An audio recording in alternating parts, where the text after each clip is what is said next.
well over 900 years. The first Abbey church was built, well, it was finished around about 1065. And the following year, 1066, the new King of England, William the Conqueror, William I, was crowned in that old abbey. And ever since then, all of our kings and queens have been crowned here in Westminster Abbey. Right up to the present day, although I say the present day, the present queen was crowned in 1953, which is quite a long time ago. But all it's been the coronation church for over 900 years.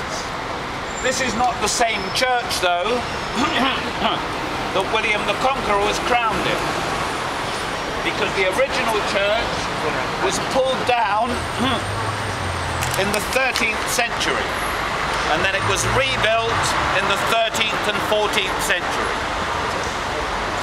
So the building we're looking at now is roughly between 600 and 750 years old. Very old building. And all this time it's been a church predominantly. You know, it's still today very much a working church. And in those early days, of course, it was a Catholic church, Roman Catholic. But ever since the Reformation in this country in the early 1500s, it's been Protestant. And still today now it's an Anglican church. So there are services every day here. People come to worship, to pray, to attend services, and anybody can do that. They have 4 or 5 services a day.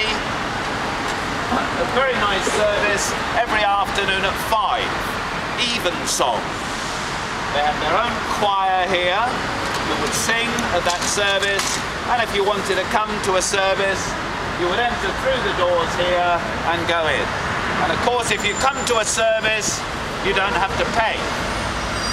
However, being a historic building, it's also open to the public for purposes of just tourism, to look around and see everything that's in there, in which case you would have to pay. And you would enter through the north door around the corner.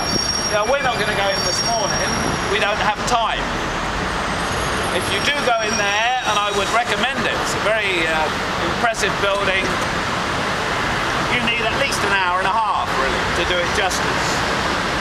Because as well as the coronations, it's where most of the royal weddings have taken place over the last 100 years. So the Queen was married here, many other members of her family.